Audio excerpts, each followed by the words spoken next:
नमस्कार। आज हम बात करेंगे एक ऐसे टॉपिक पे कि हम सभी चाहते हैं कि ये प्लैनेट हमारी कुंडली में उच्च का हो, मगर इस उच्च के प्लैनेट के कुछ माइनस पॉइंट भी हैं। जब उनको जान लेंगे तो आप सोचने पे मजबूर हो जाएंगे कि ये उच्च का नहीं होना चाहिए, अपनी राशि का हो तो ही ठीक है या मित्र राशि का हो तो ही ठीक है। प्लैनेट आज की डेट का मोस्ट पॉपुलर प्लैनेट है, दैट इज शुक्र, वीनस। वीनस आज की डेट में क्यों इंपॉर्टेंस है? क्योंकि हम अपनी लग्जरीज की प्राप्ति के लिए बहुत पैसा कमाना चाहते हैं। पैसा कमा के करते क्या हैं कि जीवन में मौज मस्ती, घूमना फिरना, सारे सुखों की प्राप्ति करना चाहते हैं। That the all luxuries item is Venus. But Venus कुंडली में अगर उच्च का हो तो उसके कुछ प्लस पॉइंट तो होते ही हैं, मगर कुछ ड्रॉबैक भी होते हैं। और वो ड्रॉबैक ऐसा है कि जो आपको हमेशा दुखी रखेगा। तो यहां पर वीनस, शुक्र जिसकी कुंडली में उच्च का हो, किसी भी हाउस में हो, अगर उच्च का हो तो उस कंडीशन में किस तरह की परेशानी जीवन में देगा, उसको क्या काम जीवन में नहीं करना चाहिए, कैसे उसको हम ठीक रख सकते हैं, उसकी नेगेटिविटी को समय रहते समझ के कैसे दूर कर सकते हैं, इसकी बात करेंगे। That is very very important topic. And last video में हमने जब बात करी थी तो एक हॉरोस्कोप को डिस्कस किया था। उस हॉरोस्कोप की जब डिस्कशन चल रही थी तो लास्ट का जो 5 to 7 मिनट का जो सेशन था उसमें कुछ प्रॉब्लम आ गई थी रिकॉर्डिंग में, तो वॉइस बंद हो गई थी, जिसके वजह से वो जो उसमें रेमेडियल पार्ट था वो रह गया था। तो अभी पहले उसके रेमेडियल पार्ट को कंप्लीट करेंगे, देन उसके बाद आज का जो टॉपिक है वो स्टार्ट करते हैं। तो लास्ट जो हम बात कर रहे थे उसमें बात कर रहे थे अजय कुमार शर्मा जी की कुंडली के बारे में। 19 अक्टूबर 1976 12:10 सुबह के होशियारपुर इनका डिटेल है। और इनकी प्रॉब्लम थी कि बिजनेस ठीक नहीं चल रहा है, पत्नी का डायलिसिस चल रहा है, बेटा जीवन में क्या करेगा, चिंता परेशानी, इन सबकी बात चल रही थी। तो कुंडली के बारे में हमने बात तो कर ली थी लास्ट वीडियो में, मगर उन चीजों को ठीक कैसे करना है उसकी बात करना रह गई थी। ठीक करने के लिए सिंपल सा कॉन्सेप्ट है कि लगन कुंडली लगन कुंडली क्या होती है कि जब पैदा हो गए उस समय बन गई, और वो आपके पूरे जीवन का एक हाल बता रही है, एक ओवरऑल ग्राफ दे रही है कि आपके किस सेक्टर में कमी है, कैसे जो चीजें अच्छी हैं उनको और अच्छा करना है, जो चीजें खराब हैं उनको कैसे ठीक करना है समय रहते समझ के। फॉर एग्जाम्पल, कोई बच्चा पैदा हुआ, आप उसके बारे में जब पैदा हुआ तब समझ लें, या आप अपनी ही बात ले लीजिए कि बहुत सारे लोग जब डेली बात करते हैं तो किसी की उम्र 20 साल भी होती है और किसी की उम्र 50 साल भी होती है, किसी की 60 भी होती है, किसी 70 भी होती है। अब जिनकी 50, 60, 70 इस साल की होती है तो उनका जीवन लगभग आधे से ज्यादा बीत चुका। जब उनसे प्रश्न पूछे जाते हैं कि उनके जीवन में इस तरह की परेशानियां रही तो वो एक्सेप्ट करते हैं यस। अब यहां पर प्रश्न ये उठता है कि जब हम दिखा रहे हैं ये परेशानियां पहले हो चुकी, मगर अगर वो किसी भी आयु के पड़ाव में अपनी कुंडली को समझने का प्रयास करते, सेल्फ स्टडी द्वारा या किसी के माध्यम से, तो आपको वो सारे चैलेंजेस तब भी सेम ऐसे ही बताए जाते। लेट फॉर एग्जाम्पल कि आप सपोज कीजिए कि आपने अपने बच्चे की कुंडली को चेक किया। अब जो चीजें हमने पीछे बताई गई हैं तो उन सब चीजों के आधार पर चेक किया कि इसके जीवन में क्या क्या प्रॉब्लम रहने वाली है। तो वो 10 साल की आयु में है तो अभी तो उसका कैरियर भी है, शादी भी होनी है, तो पूरा जीवन पड़ा है, संतान। तो हाँ, उसके अगर मैरिड लाइफ में चैलेंजेस लिखे हैं, कब आने हैं? जब शादी होगी उसके बाद आएंगे। मगर अभी आपने उसकी 2 साल या 5 साल या 10 साल की आयु में उसकी होरोस्कोप को समझ लिया कि ये चैलेंजेस उसको भविष्य में देखने को मिलेंगे। तो यहाँ पर उनको ठीक करने के लिए आपको लगन चार्ट के अकॉर्डिंग कुछ प्रिकॉशंस एंड रेमेडी। प्रिकॉशंस क्या होती हैं कि जो हमारे 9 प्लैनेट हैं वो हमारे से कुछ कहना चाह रहे हैं, उनकी बात सुन लेनी है और उसको फॉलो कर लेना है कि आपने ये काम नहीं करना है और ये करने हैं, दैट इज। तो आधी प्रॉब्लम तो वहीं पे ठीक हो गई जब ये समझ लिया कि ये काम नहीं करने। ऐसे भी समझ सकते हैं कि आपने दिल्ली से मुंबई का सफर तय करना है, मगर आपको आपके जो घर के बड़े थे उन्होंने गाइड किया कि भाई आप जा रहे हैं तो जाते हुए आपको मथुरा से आगरा के बीच का जो रास्ता है वो थोड़ा सा खराब मिलेगा। अब उस रास्ते का आपको जब पहले से पता लग गया कि खराब मिलेगा तो आप उसके लिए मेंटली प्रिपेयर हो गए। आपने को ये पता लग गया कि उस टाइम पीरियड में यानी कि वो जो रास्ता खराब है उसे तय करने में एक तो थोड़ा समय ज्यादा लगेगा। दूसरा, अगर हम बाय कार जा रहे हैं तो हमें अपने सेफ साइड के पॉइंट ऑफ व्यू से कुछ चीजें पहले से तैयार करके ले जानी है कि इनकेस अगर प्रॉब्लम आती है तो अब यहां पर आप क्या कर सकते हैं कि अगर कोई दूसरा रास्ता है तो उसको चूज कर सकते हैं, कोई दूसरा रास्ता नहीं है तो आप पहले से तैयारी करके चल सकते हैं। तो आपने अपने बड़ों की सुन ली, तो सेम यहां पर प्लैनेट आपको जो एडवाइस कर रहे हैं केवल उनको सुन लेना है। मगर सबसे बड़ी जीवन में गलती क्या होती है कि जो काम हमें जीवन में नहीं करने होते, नॉर्मली हर व्यक्ति वही काम जीवन में करता मिलता है। तो ये अलग अलग वीडियोस में अलग अलग चार्ट्स के माध्यम से अलग अलग उसमें बताया है कि किसको क्या काम नहीं करने चाहिए। तो आप अपनी हॉरोस्कोप के अकॉर्डिंग, अपने प्लैनेट के प्लेसमेंट के अकॉर्डिंग जाके प्रिकॉशन एंड रेमेडी को समझ सकते हैं। तो यहां पर इनकी जो प्रॉब्लम थी उसके बारे में डिस्कस कर चुके थे, मगर इनको करना क्या है तो लगन चार्ट के अकॉर्डिंग आजीवन क्या चीजें फॉलो करनी है। तो यहां पर इनकी कुंडली का सबसे प्लस पॉइंट क्या है कि the moon placed in second number house, that is very excellent placement of moon. ऐसे जातक के पास जीवन में धन की कमी नहीं होती, धन हमेशा कहीं ना कहीं से आता रहता है। बट इनको सिर्फ दो बातों का ध्यान रखना है। क्या? घर में भगवान शिव की मूर्ति, शंख, शिवलिंग, झूला, ये सब चीजें रखी मिल जाती हैं जो कि कभी रखनी नहीं चाहिए। नंबर एक, ऐसे जातक को हमेशा अपर फ्लोर पर रहना चाहिए, ग्राउंड फ्लोर पर नहीं रहना चाहिए। तीसरा, ऐसे जातक के घर में कोई ना कोई जूसर, मिक्सर, ग्राइंडर या प्रेस अक्सर या तो खराब पड़ी होती है या अक्सर जल्दी खराब हो जाती है। तो ना तो खराब घर में रखनी है और अगर खराब हो जाए तो उसको जल्दी से जल्दी ठीक कराना है। तो जब हम इन तीन चीजों को समझ लेते हैं तो इसमें दो चीजें तो क्या आ गई कि भाई प्रिकॉशन आ गई कि ये काम नहीं करने, नीचे ग्राउंड फ्लोर पर नहीं रहना, अपर पे रहना है। तो इसमें उपाय तो कुछ नहीं किया, दैट इज प्रिकॉशन। ये प्रिकॉशन जो है that is very very important part of astrology. तो इसको समझ लिया। दूसरा, अपनी मदर से चांदी की स्क्वायर शेप डब्बी में चावल लेकर आजीवन भर के लिए अपने पूजा स्थान में या अपने पास रख लेने हैं। नंबर एक। नंबर दो, ऐसे जातक को डेली पक्षियों को साबुत हरी मूंग पानी में भिगोकर नेक्स्ट डे डालनी चाहिए। दूसरा, अच्छा तो ये भी रहता है क्योंकि ऐसे जातक का दिमाग जो है समटाइम्स प्रॉपर काम करता नहीं है, कुछ अजीब सा इनको फील होता है। और जिनके होता है वो इस बात को समझ जाएंगे कि आपके परिवार में अगर किसी के मरकरी थर्ड हाउस में होगा तो आप इस बात को एनालाइज करके देखिए, कहीं ना कहीं दिमाग में कोई ना कोई प्रॉब्लम जो है देखने को मिलती है। ऐसे जातक को इंटेस्टाइन, आंतों से रिलेटेड समस्या भी परेशान करती है। तो उन सब चीजों के लिए साबुत हरी मूंग की दाल रात को पानी भिगोकर नेक्स्ट डे पक्षियों को डालें। साल में एक बार अगर कर सकते हैं तो दैट इज एक्सीलेंट रेमेडी।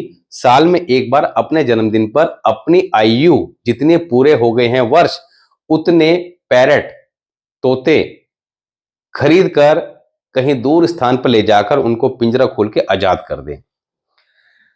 दूसरा, ऐसे जातक को हमेशा अपने माता पिता के साथ रहना चाहिए और माता पिता की सेवा करना से ही जातक का भाग्योदय होता है, जीवन में धन की प्राप्ति होती है।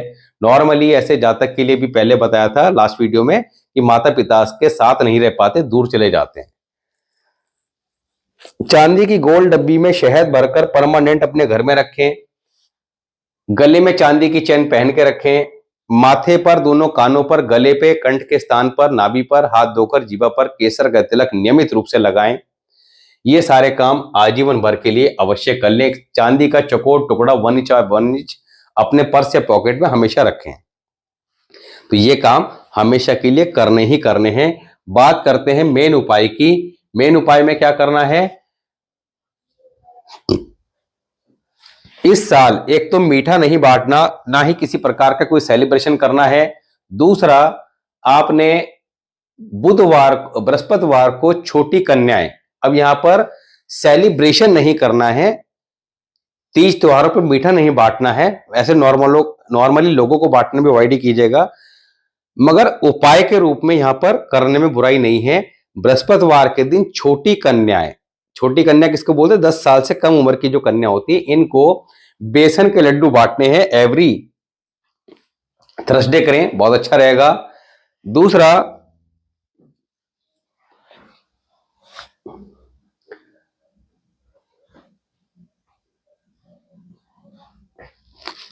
दही घी कपूर, ये शुक्रवार के शुक्रवार मंदिर में डोनेट करें और एक लाल कपड़ा लें, उसमें थोड़ी सौंफ डालकर लाल रंग का रबड़ बैंड लगाकर तकिए के नीचे रख के सोएं।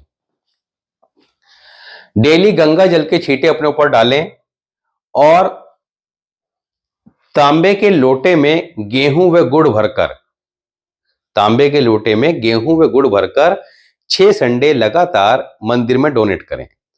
यह उपाय आप कीजिएगा। इन उपाय को करने से निश्चित तौर पर ईश्वर आपको लाभ देगा, शुभ परिणाम देगा। वर्ष फल के उपाय की बात करें तब क्या करना है, वर्ष फल के उपाय आपकी पत्नी के लिए आपने बात करी, तो देखिए यहां पर हमारी कुंडली इंडिकेशन देती है बेटे के बारे में, पत्नी के बारे में, मगर सबकी हॉरोस्कोप अलग अलग बनी होती है। Horoscope is just like a MRI report, जो सामने आते साथ ही एग्जैक्टली प्रॉब्लम का कारण समझ में आता है, मगर आपकी पत्नी की यहां पे हॉरोस्कोप नहीं है। उसके लिए आप क्या कीजिएगा, अपनी पत्नी के वजन के बराबर जो शुक्रवार की रात को सिरहाने रखकर शनिवार को 5 से 6 बजे के बीच में जल प्रवाह कर दीजिएगा। ये वो खुद कर दें, बहुत अच्छी बात है, नहीं तो बेटा कर सकता है, और बेटा अगर ज्यादा छोटा हो तो फिर आप खुद कर सकते हैं। तो ये कह के कि ये उपाय मैं अपनी पत्नी के लिए कर रहा हूं, बेटा करे तो ये उपाय मैं अपनी माता के लिए कर रहा हूं, अच्छा रहेगा कि बेटे के हाथ से करा दें, और अगर वो सेल्फ कर सकती हैं तो दैट इज एक्सेलेंट। ये एक बार करने के बाद आप क्या कीजिएगा, एक आधी कटोरी जौ, उसमें पानी भरकर रात को उनके सिरहाने रखिए। नेक्स्ट डे घर के बाहर कहीं भी जहां पक्षी आते हैं उनको डेली लगातार डालिए। माथे पर हल्दी या केसर का तिलक नियमित रूप से लगाइए। तो ये उपाय उनके लिए लगातार कीजिए, ईश्वर उनको आराम देगा, लाभ देगा। अब बात करते हैं शुक्र के बारे में कि उच्च का शुक्र कब किस तरह की प्रॉब्लम देता है। अब देखिए यहां पर शुक्र कुंडली के अंदर कहीं भी हो, शुक्र कुंडली में कहीं भी हो, आपको सबसे पहले यह समझना होगा कि शुक्र उच्च की स्थिति में कब कब होगा। नॉर्मली हमें क्या पता है कि शुक्र 12 नंबर की राशि में उच्च का होता है, ठीक है, मगर अगर कुंडली में शुक्र 12th हाउस की बात क्यों कर रहे हैं, क्योंकि हमें कालपुरुष कुंडली को भी कंसीडर करना है। तो यहां पर दो कंडीशन आपकी कुंडली में हो सकती है। कालपुरुष कुंडली क्या होती है, उसके अंदर मेष लगन होता है, 2 नंबर यहां, 3 नंबर, यानी कि जो हाउसेस के वो हैं वही आपके राशि के वो नंबर होते हैं। अब आपके लगन कुंडली में हो सकता है कि आपका लगन मेष हो सकता है कि टॉरस हो, जेमिनी, कोई भी, यानी कि 1 से 12 में से कोई भी नंबर यहां पर हो सकता है। तो उसके अकॉर्डिंग ही ये सर्किल आगे चलेगा और यहां पर भी कोई भी नंबर आ सकता है। मगर अगर आपका शुक्र यहां पर बैठा है इस हाउस में, नंबर कोई भी हो, अगर इस हाउस में बैठा है या कुंडली में कहीं भी हो और 12 नंबर के साइन में है, 12th हाउस में हो या 12 नंबर के साइन में हो, अब ऐसे में ये शुक्र नॉर्मली अच्छा माना जाता है, बहुत अच्छा माना जाता है, जीवन में सारी सुख सुविधाएं सारा कुछ देता है। मगर प्रॉब्लम क्या है कि आफ्टर मैरिज, अब ये बड़ा इंपॉर्टेंट है, आफ्टर मैरिज हस्बैंड या वाइफ दोनों में से किसी एक के हेल्थ इश्यू निश्चित तौर पर देखने को मिलेंगे, कुछ ना कुछ लगा रहता है। अब ये बड़ी समस्या हो जाती है। तो यहां पर इसके पीछे के कारण क्या है, उस कारण को समझेंगे कि शुक्र उच्च का होने के बावजूद इस तरह की प्रॉब्लम क्यों देता है। हमें क्या पता है कि शुक्र जो है आपका 12 नंबर के साइन में उच्च का होता है। 12 नंबर का साइन कालपुरुष कुंडली में कहा आता है यहां 12th हाउस। 12th हाउस की अगर बात करते हैं तो 12th हाउस के अंदर कारक कौन है? राहु, और ऑनर कौन है? जुपिटर। अब राहु और बृहस्पति इन दोनों का कंट्रोल 12th हाउस पे रहता है। शुक्र जो है वैसे तो दोनों का एनिमी है, राहु का भी है और जुपिटर का भी है, मगर उसके बावजूद 12th हाउस के अंदर शुक्र को उच्च का स्थान दिया गया है। क्यों दिया गया है? क्योंकि सेकंड नंबर हाउस, ये सारी बातें आपको पहले ही बताई है और आगे भी एक टॉपिक ले लेंगे जिसके अंदर कारक और ये सब चीजों का डिस्कस करेंगे। सेकंड हाउस के अंदर 2 नंबर की राशि आती है। सेकंड हाउस का जो नेचुरल ऑनर है दैट इज वीनस, एंड कारक कौन है? सिग्निफिकेटर, वो कौन है? जुपिटर। अब शुक्र ने अपने घर में बृहस्पति को मान सम्मान दिया, उसको कारक बता दिया, क्योंकि कारक जो है वो ऑनर से ज्यादा इंपॉर्टेंस रखता है। किसी भी हाउस का कारक उस घर के मालिक से ज्यादा इंपॉर्टेंस रखता है। तो शुक्र ने अपने धन भाव में, धन भाव के स्वामी शुक्र हैं, उसमें बृहस्पति को पूरा मान सम्मान दे दिया। तो बृहस्पति ने भी क्या करा? बदले में शुक्र को अपने घर में उच्च का दर्जा दे दिया। आप इसी वजह से शुक्र 12 नंबर के साइन में, जो कि जुपिटर का है, उच्च की स्थिति में आ जाते हैं। मगर वेयर इज द इशू? यहां आपके 12th हाउस के जो कारक हैं दैट इज राहु। अब राहु जो है, राहु और केतु दोनों मिलकर क्या बनता है? शुक्र। मगर Rahu is the enemy of Venus. Rahu क्या है? बीमारी भी है, सर्वाधिक पापी ग्रह भी है। तो यहां पर राहु 12th हाउस का कारक होने की वजह से लाइफ पार्टनर यानी कि शुक्र का उच्च को होने के बावजूद राहु अपना पाप प्रभाव निश्चित तौर पर देगा, और आफ्टर मैरिज हस्बैंड या वाइफ दोनों में से किसी ना किसी एक को हेल्थ इश्यू अवश्य देगा। अब इससे बचने के लिए क्या करना चाहिए? ऐसे जातक को अपने बेडरूम में ब्लू कलर अवॉइड करना चाहिए। ब्लू कलर अपने बेडरूम में यूज ना करे, ग्रीन भी अवॉइड ही करे। जैसे कि लाइक पेंट हो गया, कर्टेन हो गया, बेडशीट हो गए। ब्लू कलर के क्लोथ भी अवॉइड करें, कपड़े जैसे हम रूटीन में पहनते हैं वो भी ब्लू कलर अवॉइड करें। दूसरा, ऐसे जातक को लाल कपड़े में सौंफ बांधकर, अब यहां पर लाल कपड़े की एक स्क्वायर शेप थैली बना सकते हैं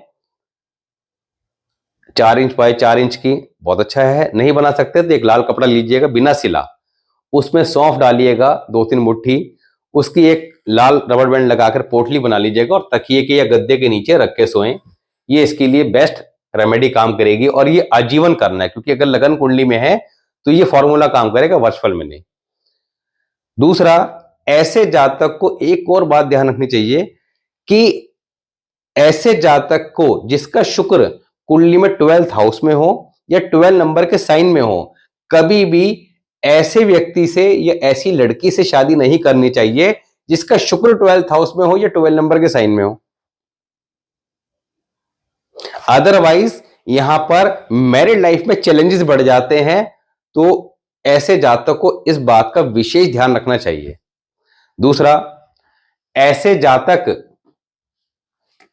की अगर हम बात करें तो ऐसे जातक की जो शादी होती है वो नॉर्मली किसी न किसी मीडिएटर या जान पहचान या किसी एजेंसी के थ्रू ही होती है। ऐसे जातक को घर में देसी घी का दीपक जरूर जलाना चाहिए। पूजा करते समय देसी घी का दीपक जरूर जलाना चाहिए, इस बात का हमेशा ध्यान रखें। तो यहां पर आपका शुक्र जो है ये आपको पूर्णतया अच्छे रिजल्ट देगा। कई बार हम लोग इस बात को लेकर कंफ्यूज होते हैं कि हमारा कुंडली में शुक्र जो है वो उच्च की स्थिति में होने के बावजूद अच्छे रिजल्ट क्यों नहीं दे रहा। अब देखिए उसके पीछे बहुत सारे अलग फैक्टर काम करते हैं। अभी ये टॉपिक था कि शुक्र उच्च का है, उच्च के शुक्र के नेगेटिव पॉइंट क्या हो सकता है और उनसे बचना कैसे जा सकता है। मगर उच्च का शुक्र या सौ राशि का शुक्र या कोई भी प्लैनेट कुंडली में उच्च का है, अपने घर का है, हम लोग यही सुनते आते हैं ना कि ये प्लैनेट अपनी राशि का है, अपनी मित्र राशि का है, उच्च का है, और खुश हो जाते हैं इसकी महादशा आएगी तो मजा आ जाएगा। मजा कुछ नहीं आता, उल्टा वो जो है परेशान करके जाती है। तो हमें कैसे किसी प्लैनेट की स्ट्रेंथ पकड़े कि हमारी कुंडली के अंदर ये प्लैनेट नेगेटिव है या पॉजिटिव है, नंबर एक। नंबर दो, उसकी स्ट्रेंथ क्या है, कितना पावरफुल है। नेगेटिव होके पावरफुल बैठा है तो उससे बचना कैसे है, क्योंकि जब महादशा का कॉन्सेप्ट की बात करेंगे, अभी एक टॉपिक लेंगे उस पर महादशा की बात करेंगे, क्योंकि बहुत सारे लोग हमेशा यही कहते रहते हैं मेरी महादशा कैसी जाएगी, मेरी महादशा कैसी जाएगी। पहले मैं भी इसी चीजों को समझता था, पर अभी फिलहाल मैं महादशा को तो नहीं देखता, सिंपल वर्षफल को फोकस करते हैं, क्योंकि महादशा किसी की कैसी भी हो उसका एक अलग कॉन्सेप्ट है, साथ ही वर्षफल से कैसे उसको कंट्रोल करना है। तो Varshphal is the most important part of astrology. तो होप सो कि आपको आज ये बात समझ में आई होगी। मिलते हैं नेक्स्ट वीडियो में, तब तक के लिए नमस्कार।